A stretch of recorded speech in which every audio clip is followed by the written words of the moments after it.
Flores.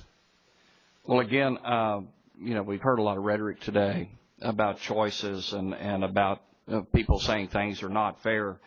What's not fair is the 47 million people that are on food stamps because of the Obama economy. What's not fair is the one out of every 6 Americans that's unemployed, underemployed, or giving up on looking for work because of the Obama economy. We talk about these choices. The other side continues to frame this as a choice between oil or seniors or this group or that group. These are false choices. The choice that we need to be talking about is a choice where everybody wins, where everybody is better off.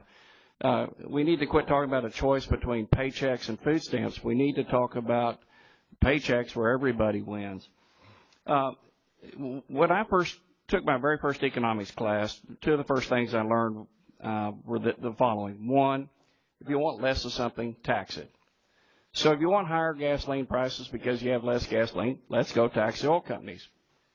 You know who that hits the hardest? That hits the middle class the hardest. It hits seniors on fixed incomes the hardest. It hits the poor the hardest.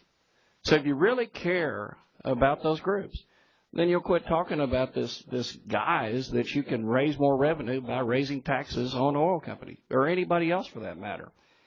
And then the second thing was, and we could bring up the last chart that was up that Mr. Ryan had up. Can we bring that chart up again? I'm sorry, I didn't give you a cue on that earlier. No, the one with the spending-driven debt crisis.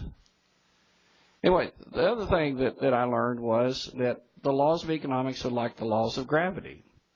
The more you violate them, the harder the impact at the end. And if we can get this chart up that talks about the difference between spending and revenues, we'll see that that's what's going to cause our problem.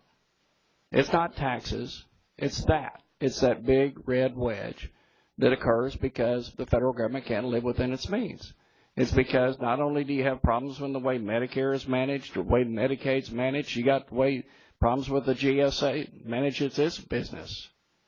We need to get back to thinking about ways we can grow the economy and therefore produce more federal revenues because more people are working, and we have fewer people that need government benefits because we have more people working.